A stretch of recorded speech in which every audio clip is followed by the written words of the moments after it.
You'll recall that in my opening speech, I said that there's evidence for God's existence just in case the probability of God's existence is higher, given the 5 facts that I mentioned, than it would have been without them.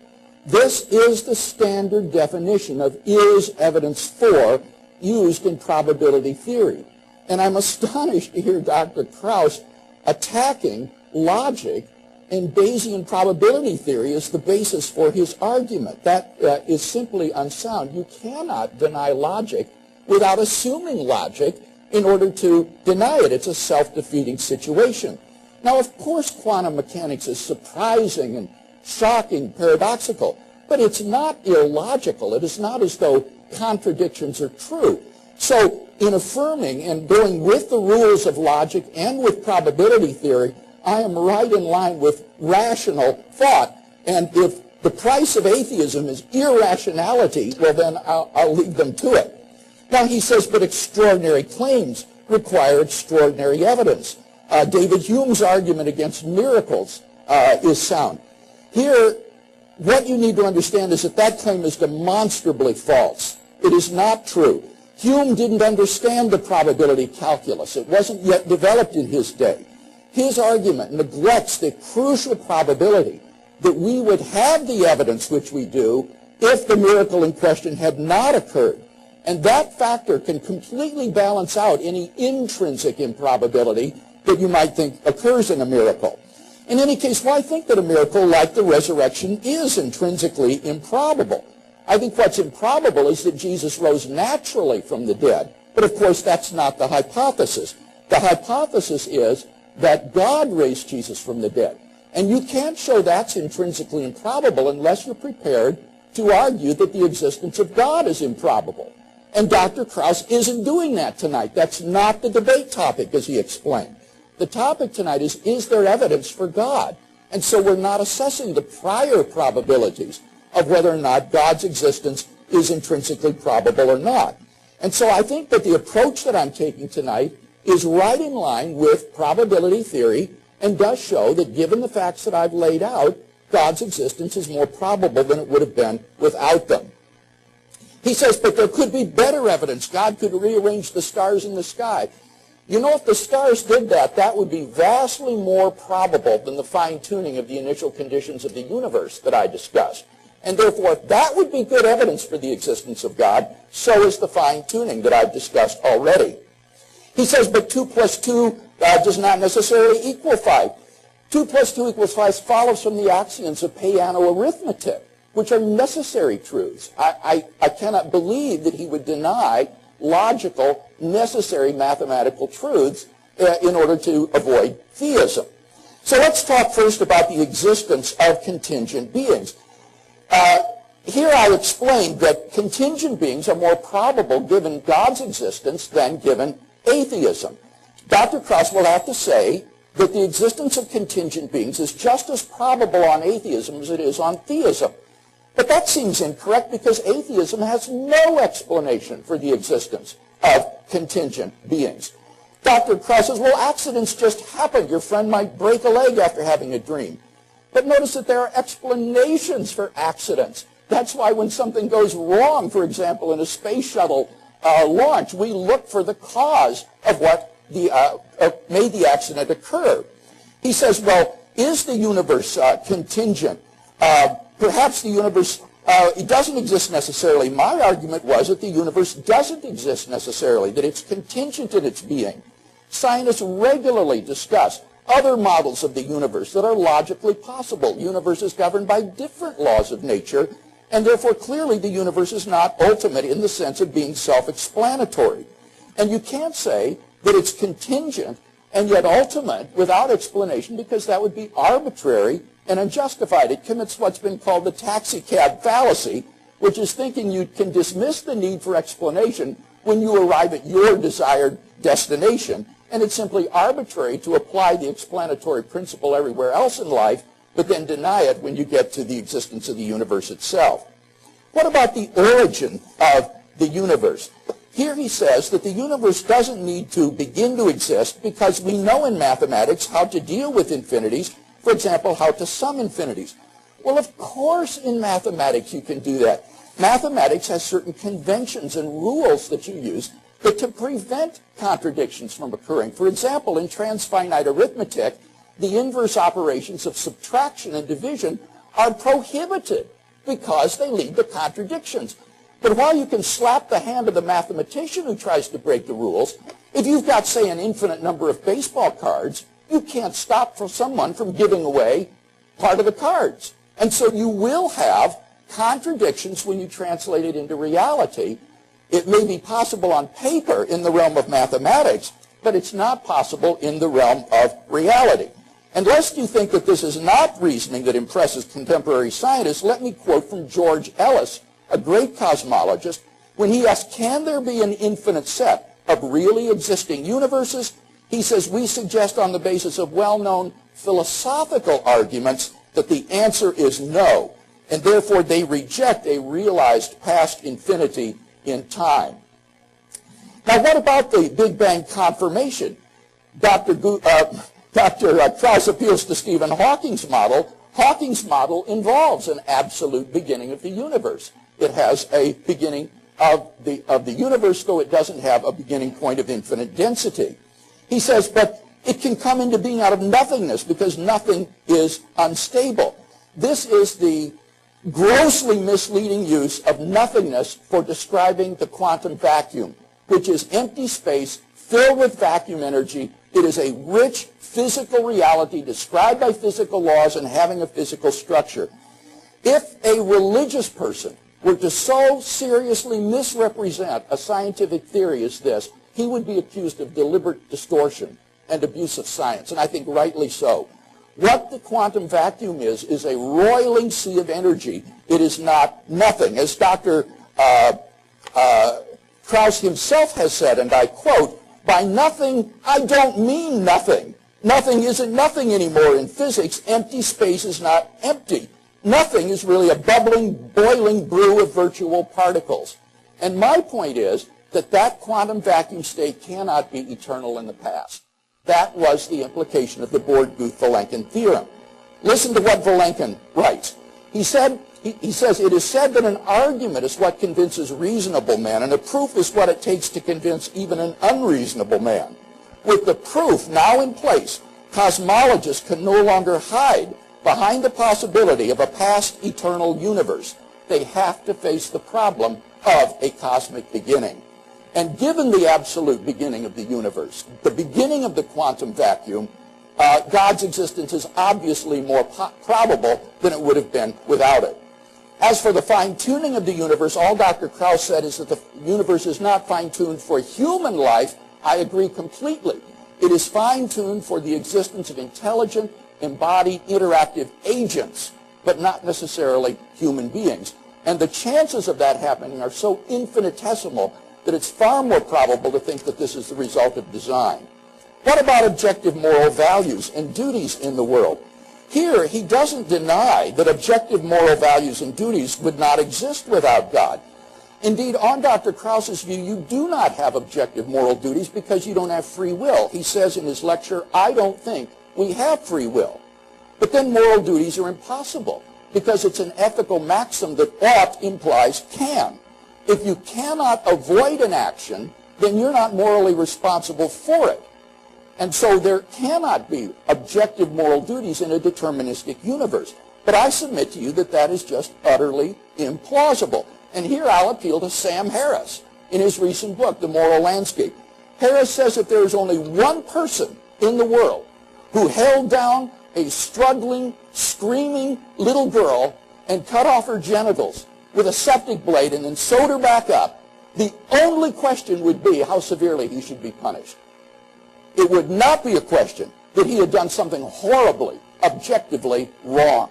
And yet on Dr. Krauss's view, you cannot affirm that because everything is working according to the clockwork universe. Ought implies can, and you can't do other than what you do.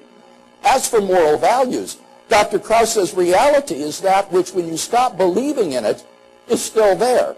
Well, that occasions a question. Are moral values real? Are they still there if no one believes in them? Not on Dr. Krauss's scientism and determinism. And the irony is that science itself depends upon these moral values.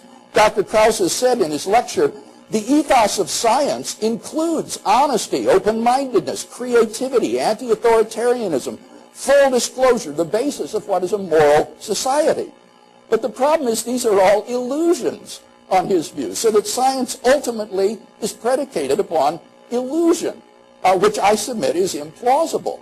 So given the existence of objective moral values and duties, I think it is more probable that God exists. What about Jesus' resurrection? Here, all he said was, how do you connect the existence of God to Christ? Well, you do it in the following way. Christ claimed to be the absolute revelation of the God of Israel. He claimed that in himself the kingdom of God had come. If God raised him from the dead, then this is a miraculous event which ratifies and vindicates the radical claims that Jesus of Nazareth made about himself, and therefore it follows that the God revealed by Jesus exists. So it seems to me that Dr. Krauss has got to deny the empty tomb, the resurrection appearances, and the origin of the belief in Jesus' resurrection, because given those facts, God's existence is obviously more probable than without them.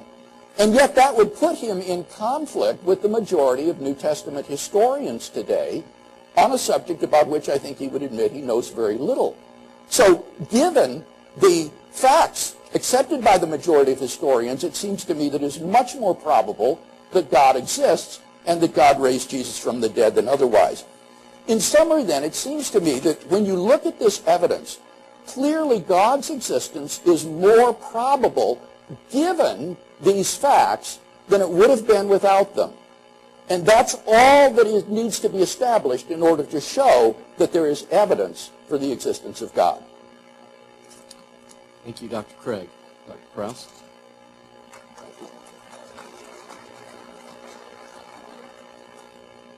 Okay,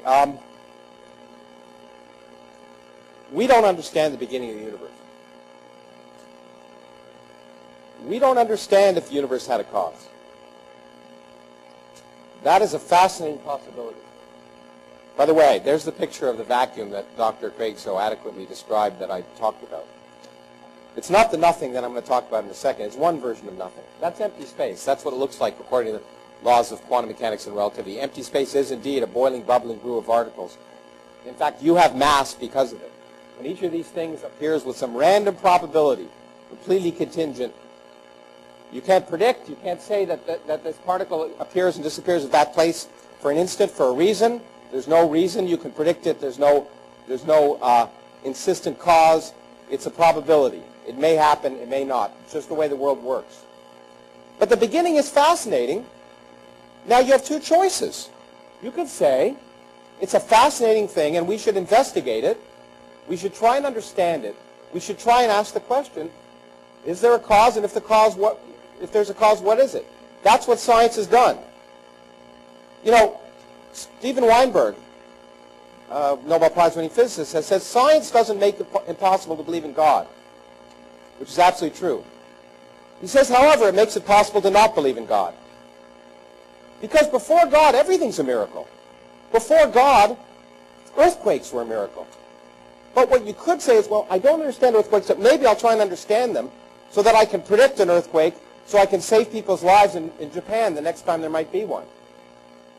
So what I can do is say, if I don't understand something, I can say it's God, give up. That's it, God's will. Or I can say, let me try and understand it. So I repeat, the lack of understanding of something is not evidence for God. It's evidence of a lack of understanding. And what we should do, if we're scientists, or anyone, is try and say, let's try and understand it before we go the intellectually lazy route of saying, I don't understand it, so let me assign it to an entity that I can't understand, a divine entity beyond my comprehension. If we did that, we wouldn't be in this room today. We wouldn't be seeing these images because none of modern science would have happened. Instead, we try and understand how things work, and the way science works is if there's a physical effect, we look for a physical cause. And so far, there's not a single place in the history of science where we've gotten to a point where we can't explain something, and we know for certain there's no explanation. Every explanation that's remarkable is remarkable for that fact. It explains something we didn't think we'd ever understand. That's the beauty of science. Now, And the interesting thing is that let me go to discuss nothing. I was going to say Dr. Craig's an expert on it, but I won't. But in a sense he is, because he studied what I said. And I've talked about the fact that empty space is not empty. Nothing is not nothing. But that's not the point is that that's one version of nothing. One version is of that, again, defies conventional wisdom, that defies conventional logic, that a century ago, if we'd been having this debate, Dr. Craig would say something can never come from nothing. Nothing can ever rise from empty space. Empty space is empty, and the only way you can get something out of empty space is if God creates it. Well, he could have said that, and that would have agreed with what we understood at the time, but it's not true. Now we know, poof, out of empty space, you all arose. Out of empty space, all of you arose.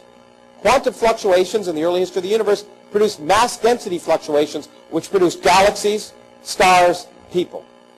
So it's amazing. It's fantastic, and we should. It's just. I love talking about it. I'd rather talk about that than what I'm about to talk about.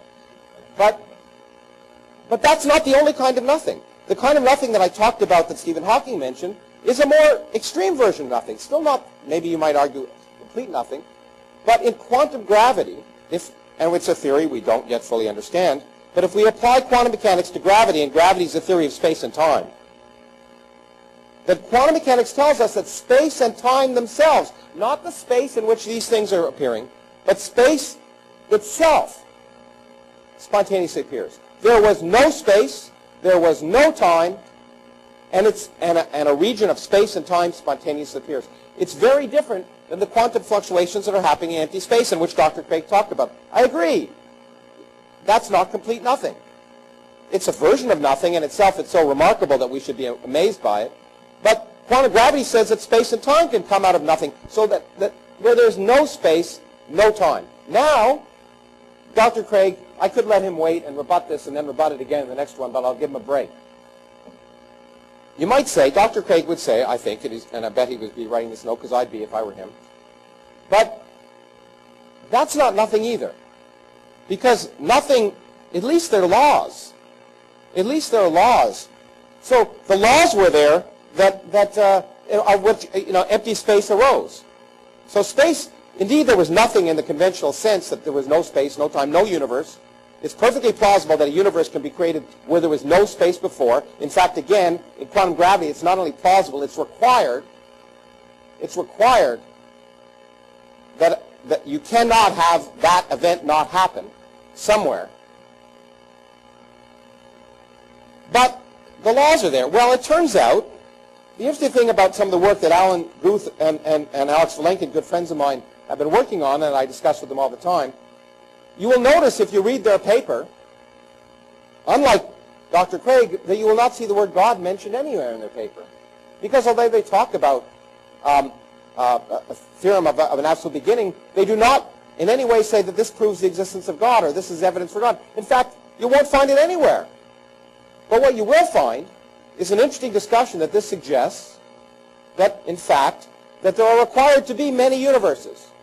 Maybe even an infinite number of universes. In fact, in eternal inflation, there must be an infinite number of universes. And whether we like it or not, that multiverse may be eternal and infinite. And even if we don't like it, and even if Dr. Craig doesn't like to think we can work with it, it may be the case. It's not up to us to decide. Okay? And the interesting thing about that infinite set of universes is that each of them has a different set of laws. The laws are random. There are no prescribed laws of nature in such a view. The laws of nature are completely accidental. And in such a picture, we arise here, but not by any fine-tuning anymore, and I don't know if Dr. Craig accepts the facts of evolution. I believe he probably does, but he can let us know. But this miraculous fine-tuning that he's talking about is nothing other than a kind of cosmic natural selection.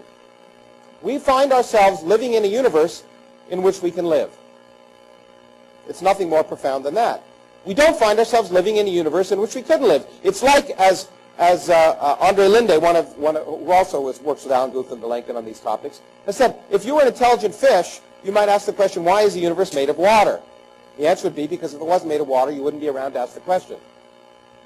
And so, in such a universe, It's no more miraculous that we exist than that bees can tell the colors of flowers, that animals seem so well designed to their environment. That illusion of design that occurs in nature, in biology, is a process of natural selection. We understand it now. We understand how physical processes can produce things that look like they're incredibly fine-tuned.